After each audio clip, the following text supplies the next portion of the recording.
Hello అందరికీ. నమస్తే. నేను మీ స్వాతిని. పిల్లలకి మార్నింగ్ స్కూల్ కదా! ఇంట్లో ఉండి నా తల తినేస్తున్నారు. ఇంక నా తల తినడం ఎందుకులని వేడి వేడి పాయసం చేశాను. పాయసమన్నా తింటారని. ఇంక మా అమ్మ పాయసం చేసిందని తల ఎత్తుకొని మరీ తింటున్నారు. తల ఎత్తుకొని ఎలా తింటారని ఆలోచిస్తున్నారా? అలా ఏం లేదండి. టీవీ చూస్తూ తింటున్నారు. ఇంట్లో ఇద్దరు పిల్లలున్నప్పుడు, ఆ ఇద్దరు పిల్లలు పక్కన పక్కన కూర్చున్నప్పుడు ఎన్ని గొడవలు జరుగుతాయో అందరికీ తెలిసిందే.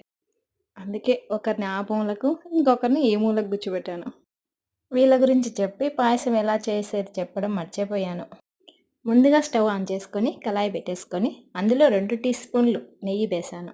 తర్వాత కాజు, బాదం, కొబ్బరిని ఆ నెయ్యిలో బాగా ఫ్రై చేశాను.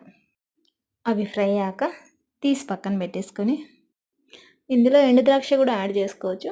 మా ఇంట్లో ఎండు ద్రాక్ష లేవని కొబ్బరి, కాజు, బాదం అయితే వేశాను.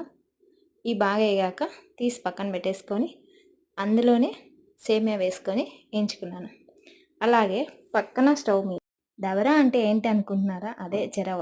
చెరవ అని కూడా తెలియదు కదా చాలామందికి. మేమైతే మా ఊరి సైడ్ చెరవ అంటాం. ఇక్కడ మా వాళ్ళ ఇంటి సైడ్ దబరా అని అంటారు. చాలామంది చాలా రకాలుగా పిలుస్తారు. ఇప్పుడు పాలైతే పొంగొస్తున్నాయి.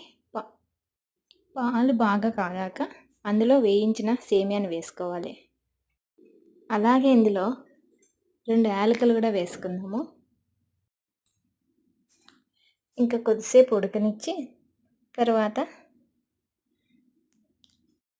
తర్వాత నేను కొలతల్లో ఏం చెప్పలేదు కాబట్టి కొద్దిగా అందాజుతో చక్కెర అయితే యాడ్ చేశాను. ఇంకా చక్కెర యాడ్ చేసుకొని మనం ముందుగానే పాలల్లో చక్కెర వేస్తే సేమియా వేసాక ఉడకదు. కాబట్టి ముందు సేమియా వేసి పాలల్లో కొద్దిసేపు ఉడకనిచ్చిన తర్వాత చక్కెర వేయాలి. ఇంకా లాస్ట్ అండ్ ఫైనల్ మనం వేయించి పక్కన పెట్టుకున్న బాదం, కాజుని వేసి కొబ్బరిని వేసి స్టవ్ ఆఫ్ చేస్తే పాయసం రెడీ. కొబ్బరిని మనం తురిమైనా పైన వేసుకోవచ్చు. నేను తురిమి వేయలేదు. అలాగే ముక్కలుగా కట్ చేసి వేశాను. తురిమి వేసుకున్నా చాలా బాగుంటుంది. ఇంకా నేను మా పిల్లలైతే పెట్టుకున్నాము. సాయంత్రం వేడి వేడిగా అలా తింటుంటే పాయసం సూపర్గా అంటే సూపర్గా ఉన్నింది. చాలా ఇష్టంగా తిన్నారు పిల్లలైతే. ఇంకా మా చిన్నోడిని కన్నయ్యను పాయసం ఎలా ఉందంటే బాగుంది అని చెప్తున్నారు. Thank you.